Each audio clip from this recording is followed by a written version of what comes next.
Choose your actions wisely. Engine build and protect your base. Feed your people, for you need to survive in the zombie apocalypse in Survive Alive.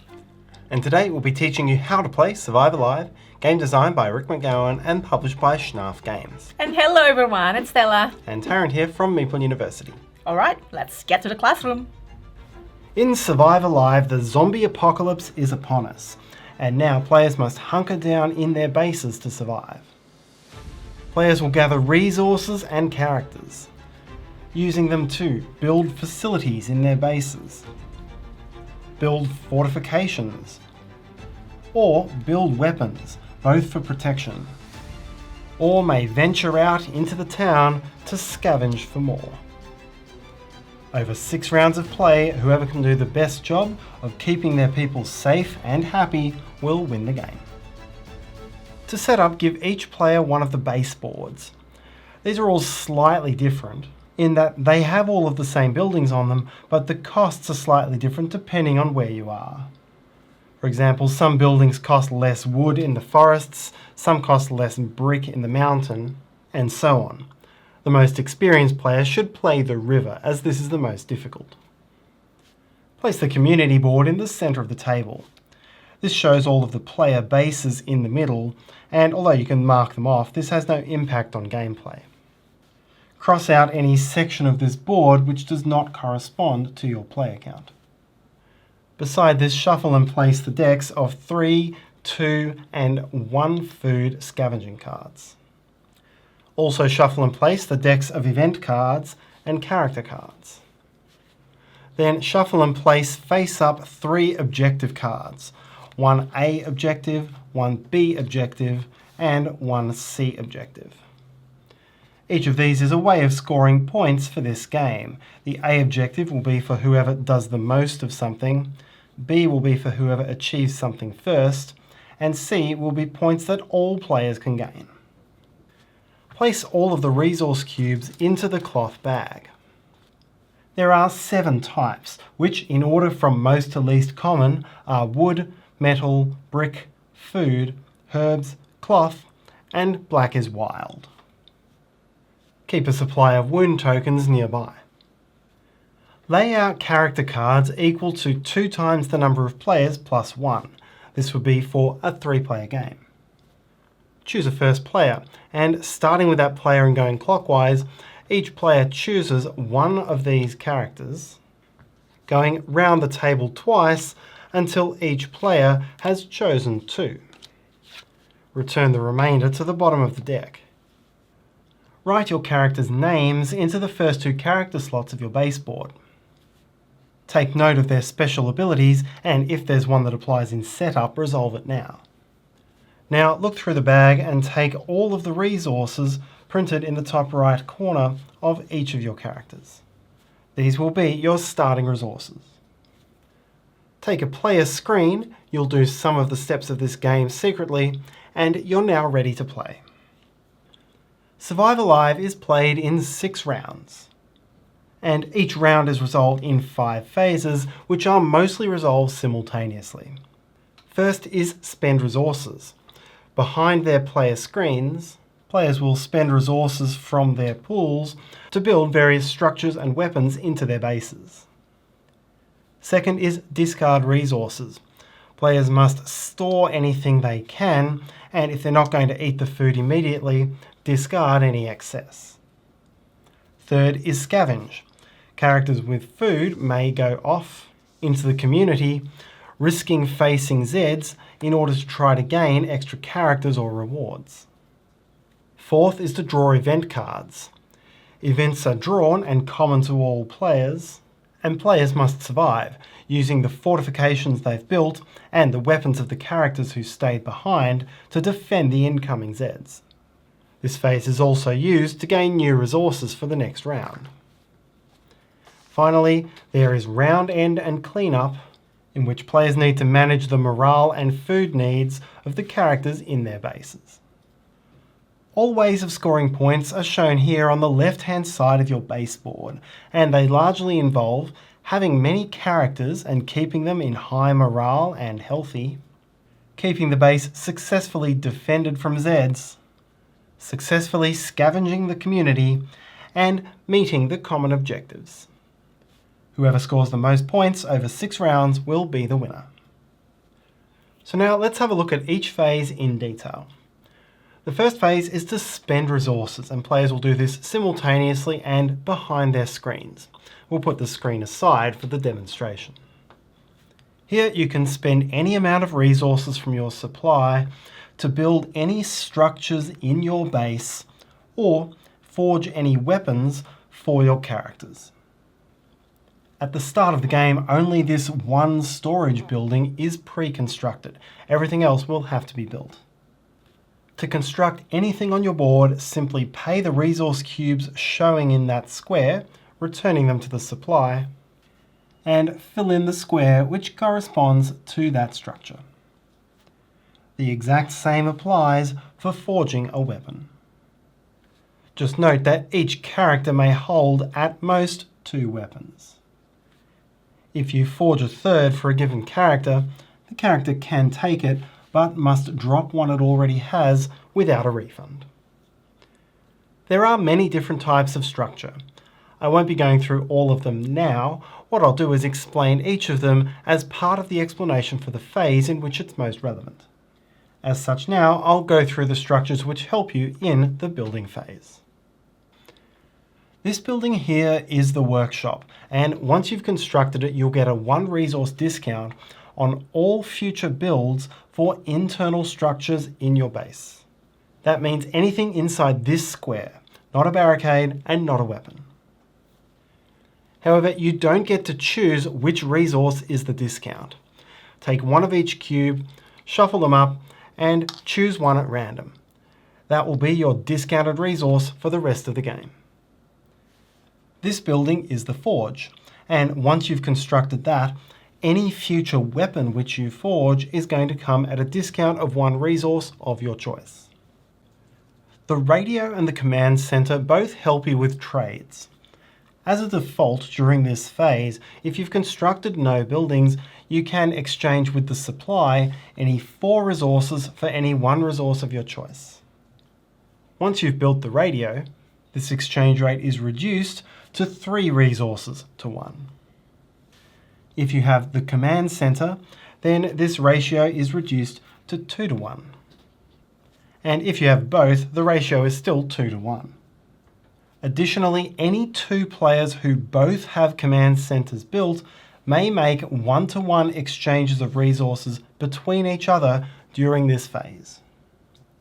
The last building I'll talk about at this point is the watchtower, and you have 4 watchtowers, 1 in each corner of your map. The main reason for constructing these is defense from Zeds during the 4th phase of your turn. But they help you during this stage to see which Zeds are going to be coming in the forthcoming event phase. Immediately upon building the watchtower, check the central board to see how many event cards are going to be drawn this round, and then secretly look at all the cards which are coming before returning them to the deck in the same order. The key thing to note here is that Zeds are going to attack from one of the 4 directions, and by looking ahead you'll know which direction and therefore which side you might need barricades built on. The ability to look ahead for free comes only at the exact moment that you construct a watchtower, meaning you'll have 4 chances to do this across the game. If you do wish to look ahead from a watchtower that you built on a previous round, then you must pay 1 food for each card that you're going to look at. This is not an all or nothing decision. In round 3, for example, I could pay 1 food to use the watchtower to look at the first event card and not the second. Once all players are done building, you'll move on to the discard resource cubes phase. And this is all about your storage. For each storage room that you've built, including the one you start with at the beginning of the game, you may store 1 resource cube. Place your chosen cubes onto those squares.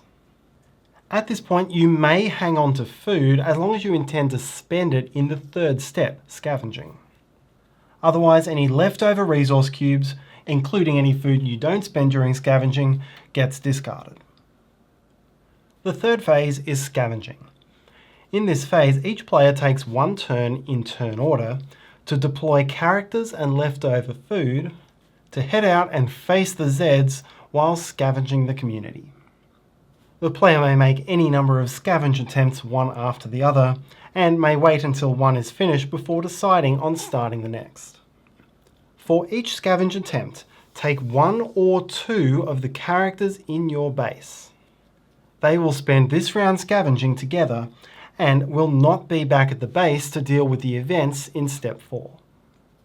Pay a total amount of food for that scavenging party based on which of the 3 scavenging decks you wish to choose from.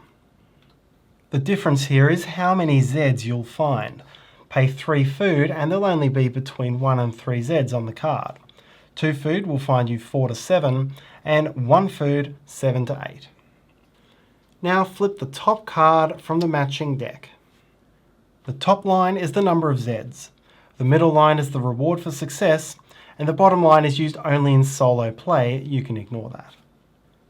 Compare the number of Zeds with the number of shields next to the scavenging character's weapons. If the number of shields is equal or higher than the number of Zeds, here it's 5 shields, 5 Zeds, then the scavenge is a success. If the shields are lower, then the scavenge is a failure. Whether you succeed or fail, you always cross off the next box on your scavenging track. Scavenging is always worth points, whether successful or not. Then, if you are successful, gain the printed reward. This can come in one of 2 types. If it is a number of influence points, then write that number into the next blank box in this section of your board. This will directly give you that many end of game points. If the reward is a character, then draw the top card from the character deck. The character you found always comes with exactly 4 resources, and you can take any combination of resources which are showing on that character's card. You do not get the full amount. Then you get to decide whether you're going to bring that character back with you to the base, or whether you want to leave them, in which case return them to the bottom of the deck. Either way, those resources they were carrying are now yours. Leave your new resources and new character, if applicable, beside the community board. None of them come back to your base until the end of the round. To finish a successful scavenge, cross off any single location on the map which matches the number of food paid for the scavenge. You've taken everything that's available and there's nothing left to take. This doesn't have to match what's printed in the solo section of the card. If you don't win the scavenge, then you don't get the secondary reward, and the characters who went on the scavenge will be wounded. If the margin of defeat was between 1 and 4, here for example 5 shields versus 7 Zeds for a deficiency of 2, then each character on the scavenge suffers 1 wound. If the deficiency is 5 or more, here for example 8 to 3, then the characters on the scavenge are killed. We'll talk a little more about wounds and deaths later in the video. Finally, note that you do not cross off a location for an unsuccessful scavenge. The 4th phase of each round is to draw event cards, and the number of event cards depends on which round we're in. In this step, you will draw and then all players will resolve the Z attack on the card drawn. If more than one card is to be drawn, you'll do only the Z attack and then draw another, resolving its Z attack. Only once the Z attacks have been resolved on all event cards for the round, do you then move on and resolve steps 2, 3, and 4 if applicable on the last card drawn.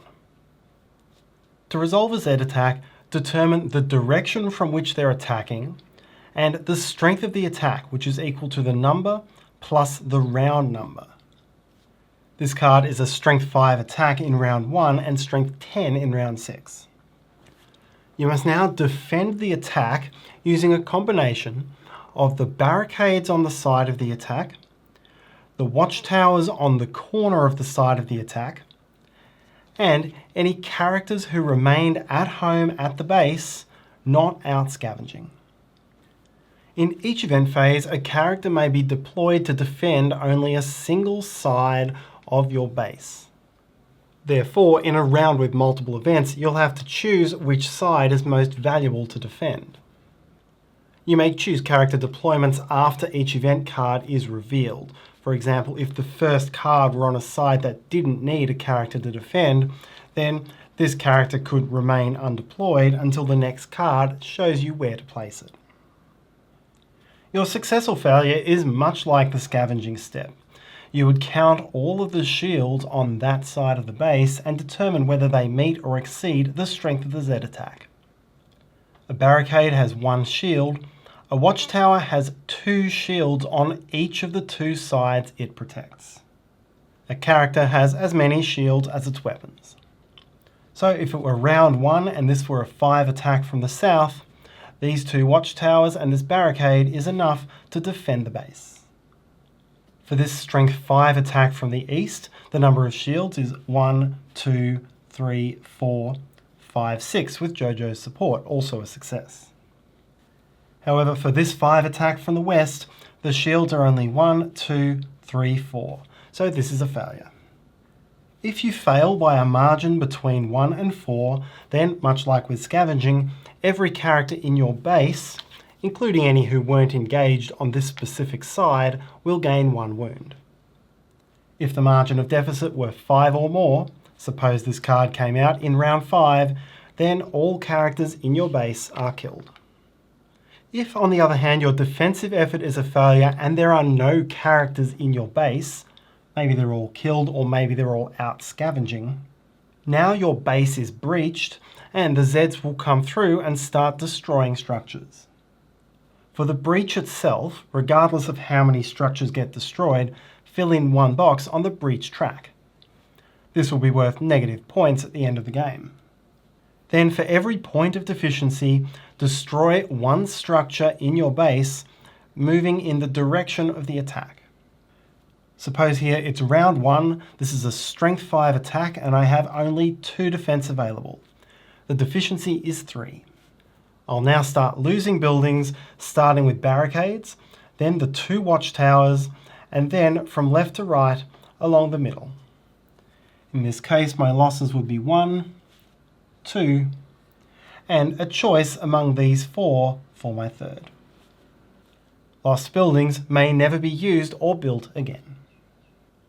Ultimately, your aim here is to avoid base breaches, and if you can go through all of this round's event cards without suffering a breach, then cross off 1 step on your defender track. This will gain you points for the end of the game. Now, before proceeding with the rest of the event card, it's time to check your health track. If none of your living characters have any wound tokens, you now cross off 1 box on the health track. If you have any living character with a wound, you do not get this reward. At this point, we'll step out of the event phase to talk about wounds and deaths. A character with 1 wound, although it stops you from gaining the health reward, is otherwise fine. However, when a character has 2 wounds, that character can no longer use its special ability. It can still otherwise scavenge and use all of its weapons, it's just that the special ability no longer applies. If a character ever gains a 3rd wound, then that's it, the character is dead. Put a cross next to that character's name on your player sheet, and then return that character to the side of the board, not to the deck. To try to keep your characters healthy, you can heal them by spending herbs. This is done during step 1 of your turn, the spend resources step, when all of your characters are still back at home base. Simply spend 3 herbs to heal 1 wound. Herbs are one of the rarer resources, and so you can build medical tents to make this more efficient, now spending 2 herbs to heal a wound. Each of these can be used once per round, so place the wound onto the building to know that you've used it. But be clear that you can only heal in step 1 of your turn, and so if any of your characters suffers wounds during step 3 scavenging or step 4 defending, then you won't be able to get this round's health bonus. After the health check, bring back any of your characters who are out scavenging, including any newly found characters. List your new character on your board, and do note you can only ever have 5 characters, including those who have previously died. Your new character's ability is now available. Now resolve the last 2 or 3 steps on the last drawn event card only. Firstly, step 2 allows all players to draw that many random resources from the bag to serve as the core of their resources for next round. If you've built the radio, now draw an extra 3 resources. Then count your living characters, and if you have only 1 or 2, you'll be entitled to an additional bonus of random resources. Finally, if this icon appears and you've built the command center, this is on about half of the event cards, then you may now gain a new character. Exactly as you would have done when scavenging, draw a character card, look at it, choose 4 resources from it to gain, and then choose whether you wish to keep that character or return it to the deck. You'll now move on to step 5, round end. First, for each food garden in your base, produce 1 food. Then for each herb garden in your base, gain 1 herb. Now it's time to check for morale. Each one of your living characters wants to have food, a bed, and a wash. First, deal with food. You must pay food equal to 1 food per character, and if you can pay, including with wilds, then you must. You are allowed to exchange resources for food at 4-to-1 or better depending on your structures, or use the abilities of your characters. But you're not compelled to do that, you're only compelled to pay wilds or food if you can. Then count up your beds and baths to determine if you have enough. If all of your living characters have all 3 requirements, then morale is positive. Cross off the next step on the morale track. If any of my characters are deficient in any one of these, then I don't get the morale points. But as long as they get at least 2 out of 3, nothing else happens. For example, here they both eat a food, Percy has a bed, and Florence has a bath. That's enough for nothing else to happen. But for each character who's missing at least 2 out of 3 requirements, you will lose 2 resources from your base. Here, for example, these 3 all eat. Percy has the bed, Florence has the bath, Tom has nothing else, and so 2 resources of your choice go mysteriously missing. Now reset for the next round. Clear out any wounds from medical tents. If you used any of your characters with once per round effects, and you will have tapped them sideways to indicate that, tap them back ready for next round. Shuffle all played events back into the event deck. Cross out the old round on the central board. Hand the first player marker 1 step clockwise. And finally, check the leader objective. Remember that there are 3 different types of objective. The end objective is resolved only at the very end of the game, and all players can score points for it. The instant objective goes immediately to the first player who meets the requirements. It's the leader objective which you'll check now. Determine who meets this objective and give the card to that player. At the end of each future round, this card will still go to whichever player has the most of what's shown on it, but in the case of a tie, it will remain with whoever currently holds it. If there's a tie not involving the incumbent, return the objective to the common area. The game ends after resolving the Z attacks in round 6. You'll resolve the breach check, the defense check, and the health check, and you'll bring back characters from scavenging, including any newly found characters with their 4 resources. However, you don't gain resources from the event card, nor new characters from your command center, and you do not do another morale check. Now to the point you've already gained, count up your number of living characters and cross off that many boxes on the characters track. Add up your number of resources. This will solely be stored resources and anything that came back with new characters in the final round, and write that number here. Mark the points shown on the A or B objectives if you have them, and all players determine their score for objective C. In most of these rows, mark down the leftmost uncovered box. This will be the points you gain for that row. Add up all the numbers in the IP row and in the objectives row. Add up all values and highest score wins.